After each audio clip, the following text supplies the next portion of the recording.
চিংড়ি রান্না করব। লাউ কেটে ধুয়ে নিলাম। পেঁয়াজ রসুন মরিচ কেটে নেব। কাঁচামরিচ পেঁয়াজ রসুন কেটে নিলাম। পরিমাণ মতো তেল দিয়ে দেব কাঁচামরিচ পেঁয়াজ রসুন কুচি। হালকা বাদামি কালার করে ভেজে নিব। এখানে নিয়েছি চিংড়ি মাছ, মরিচের গুঁড়া, হলুদের গুঁড়া, লবণ, জিরার গুঁড়া, ধনার গুঁড়া, এগুলো এখন দিয়ে দিব। ভালোভাবে নেড়ে চেড়ে মাছগুলো কষাই নিব।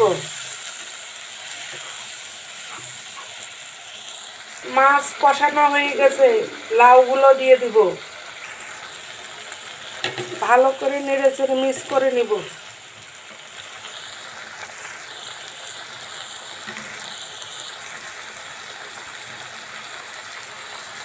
ঢাকনা দিয়ে ঢেকে দিলাম। 5 মিনিট পর ফিরে আসব।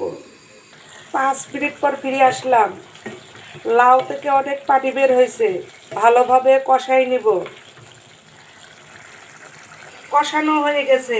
আমি ওখানে ঝোল দেওয়ার জন্য পানি দিব, শুধুমাত্র 1 কাপ, বেশি পানি দেওয়া যাবে না।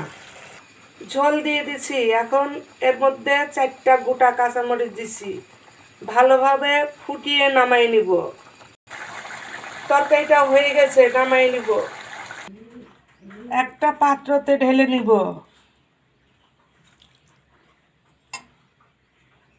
হয়ে গেল বন্ধুরা লাউ চিংড়ি রান্না করা। আপনারা রান্না করে খেয়ে দেখবেন, আশা করি ভালো লাগবে। আর এখন থেকে এই রান্নাঘরে আপনারা মজার রান্নাই পাবেন।